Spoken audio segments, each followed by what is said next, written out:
सुप्रभात। आज के इस वीडियो वर्ग में नवम वर्ग के सभी छात्र छात्राओं का स्वागत है।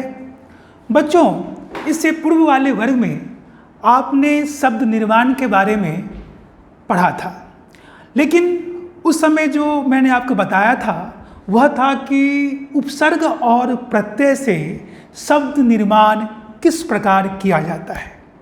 आज आपको हम यह बताने जा रहे हैं कि समास के द्वारा भी नए शब्दों का निर्माण होता है और समास का योगदान बहुत ही महत्वपूर्ण है। समास न केवल नए शब्दों का निर्माण में महत्वपूर्ण योगदान देता है, बल्कि यदि समास का हमें ज्ञान है तो हम अपनी भाषा को किस प्रकार से संक्षिप्त रख सकते हैं यह हम भली भांति समझ जाते हैं, और इसमें जिन्हें महारत हासिल होता है वह अपनी बातों को संक्षिप्त वे में कहने में बहुत ही अधिक सक्षम होते हैं।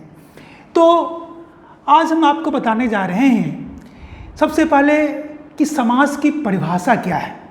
समास की परिभाषा आप बहुत पहले से पिछले कक्षाओं से ही पढ़ते चले आ रहे हैं, उसमें कुछ विशेष अंतर नहीं है, फिर भी मैं इसकी एक बार फिर से पुनरावृत्ति कर रहा हूँ। समास वह रचना है जिसमें अर्थ की दृष्टि से परस्पर स्वतंत्र संबंध रखने वाले दो या दो से अधिक शब्द मिलकर अन्य स्वतंत्र शब्द की रचना करते हैं। ध्यान रहे कि इसमें जब दो पद या दो स्वतंत्र शब्द आपस में मिलते हैं तो मिलने के बाद एक स्वतंत्र अन्य पद की रचना करते हैं, और इस प्रकार से परिभाषा के अनुसार वे सब नए शब्द का निर्माण करते हैं। लेकिन नए शब्द का निर्माण में जो करने में जो महत्वपूर्ण बातें हैं उसको भी समझ लेना बहुत ज़रूरी है। नए शब्द के निर्माण में ये महत्वपूर्ण बातें हैं। पहला यह है कि तत्सम और तत्सम शब्दों के समास से नए शब्द का निर्माण होता है। ध्यान रहे कि मैंने कहा कि तत्सम और तत्सम शब्दों के योग से जो समास बनता है उससे नए शब्दों का निर्माण होता है। तत्सम शब्द के बारे में आप जानते ही हैं। संस्कृत के वैसे शब्द वो होते हैं जो संस्कृत से हिंदी में हूबहू ज्यों का त्यों प्रयुक्त होते हैं, उन्हें तत्सम शब्द कहते हैं।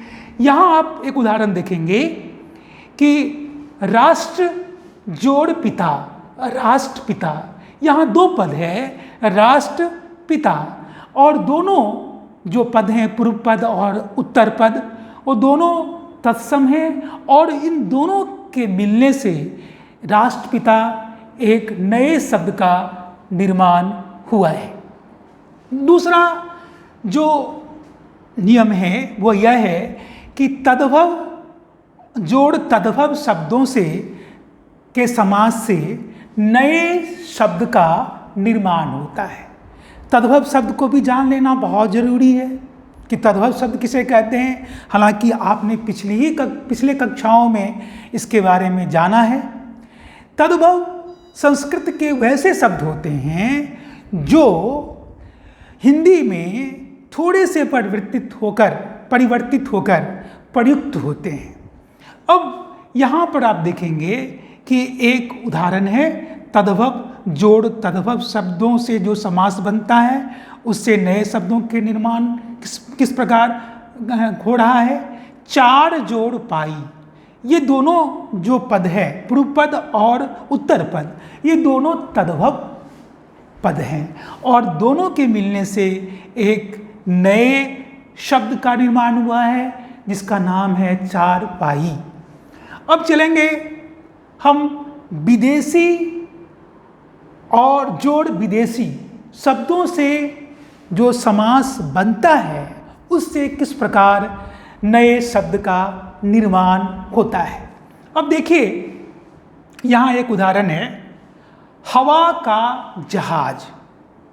हवा और जहाज ये दोनों विदेशी शब्द है और इन दोनों से एक समासिक पद का जो निर्माण हुआ है वह है हवाई जहाज। उसी प्रकार से एक और भी उदाहरण ले सकते हैं, जेब जोड़ खर्च, ये दोनों आपका विदेशी शब्द है और इन दोनों से जो समासिक शब्द का निर्माण होता है वह जेब खर्च, जेब के लिए अगर इसका विग्रह करेंगे तो जेब के लिए खर्च।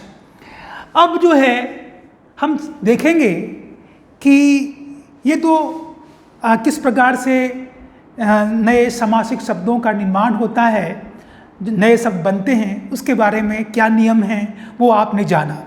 लेकिन ये भी जानना जरूरी है कि समास के प्रमुख भेद कौन कौन हैं, क्योंकि जब तक आप इन्हें नहीं जानेंगे, इसकी पुनरावृत्ति नहीं करेंगे, आप नए समासिक शब्दों का निर्माण नहीं कर सकते हैं और उसे समझ नहीं सकते हैं। तो समास के मुख्य 4 भेद माने गए हैं।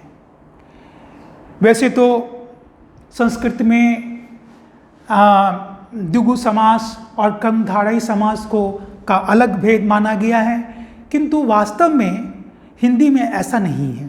हिंदी में ये तत्पुरुष समास के ही भेद हैं, जिसकी चर्चा हम आगे करेंगे कि किस प्रकार वो तत्पुरुष समास ही है। तो ये 4 भेद जो हैं, उन 4 भेदों में पहला भेद है तत्पुरुष समास का। तत्पुरुष समास वैसे समास होते हैं जिनका पहला पद गौण होता है और दूसरा पद प्रधान होता है। लेकिन ध्यान रहे कि पहला पद विशेषण रूप में होगा और दूसरा पद विशेष रूप में होगा। कहीं कहीं पर यह उपमेय और उपमान के रूप में भी हो सकता है। अब जैसे इसका एक उदाहरण लेंगे आप, राजा का पुत्र।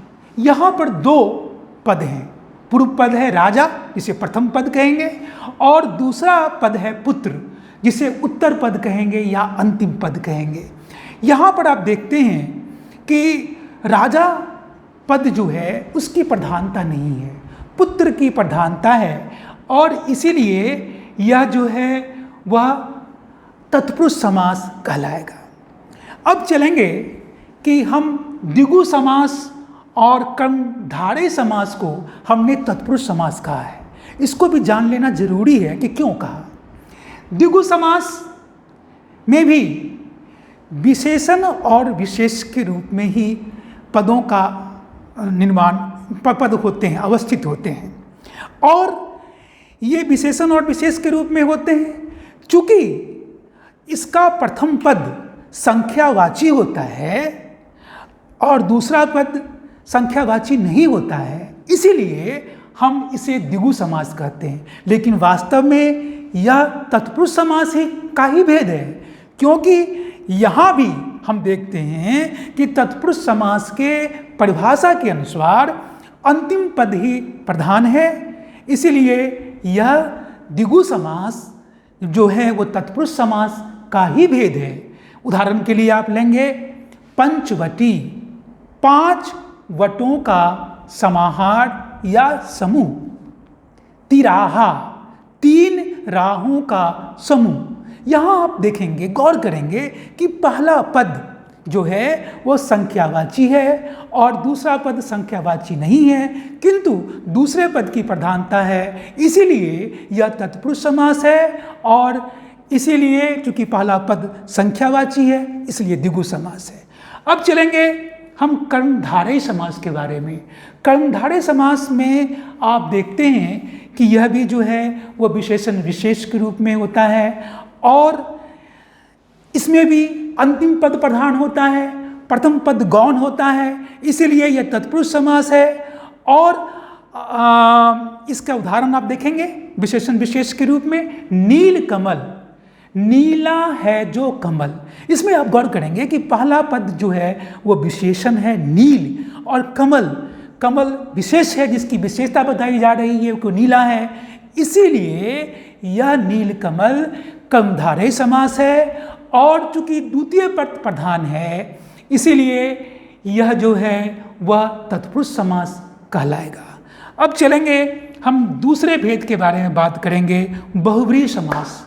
बहुब्रीहि समास में जो होता है वो दोनों पद गौण होते हैं, कोई पद किसी पद की प्रधानता नहीं होती है, लेकिन समस्त पद जो है उस पद जब समस्त पद आपस में मिल जाते हैं तो उसकी प्रधानता हो जाती है और परंपरा के अनुसार से समस्त पद एक तीसरे अर्थ की प्रतीति कराता है और इसीलिए यह बहुब्रीहि समास होता है। उदाहरण के लिए दशानन, दस है आनन जिसके, यहाँ पर देख रहे हैं इसका अर्थ अगर आप करेंगे तो 10 मुख वाला भी कह सकते हैं, 10 मुख जिसका है, लेकिन परंपरा के अनुसार से रावण के लिए हम कहते चले आ रहे हैं, इसीलिए एक तीसरे अर्थ की प्रतीति करा रहा है, तीसरे पद जो समस्त पद है उसकी प्रधानता है, इसीलिए यह बहुब्रीहि समास है। अब अंतिम समास की बात हम करेंगे, नहीं उससे पहले द्वंद्व समास की बात करेंगे। द्वंद्व समास वैसा समास होता है जिनके दोनों पद जो हैं वो प्रधान होते हैं और दोनों पद मिलकर एक नए समासिक पद का निर्माण करते हैं, जैसे अन्न जल, अन्न और जल। इसकी विशेषता है कि दोनों पदों के बीच में हाइफन लगा होता है और इसीलिए आप इसे बहुत आसानी के साथ समझ सकते हैं, पहचान सकते हैं। अब चौथा है अव्ययी भाव समास। जिस समास का पहला पद अव्यय होता है, दूसरा पद अव्यय नहीं होता है और समस्त पद मिलकर अव्यय की भांति कार्य करते हैं, उसे अव्ययी भाव समास कहते हैं। जैसे यथा शक्ति, इसका अगर विग्रह करेंगे तो शक्ति के अनुसार। यहाँ देखेंगे कि पहला पद यथा अव्यय है, शक्ति अव्यय नहीं है, किंतु दोनों पद मिलकर अव्यय की भांति काम कर रहे हैं, इसीलिए यह अव्ययी भाव समास है। धन्यवाद। इस वर्ग की समाप्ति यही होती है। अगले वर्ग में पुनः मुलाकात होगी। हंसते रहिए, पढ़ते रहिए, स्वस्थ रहिए।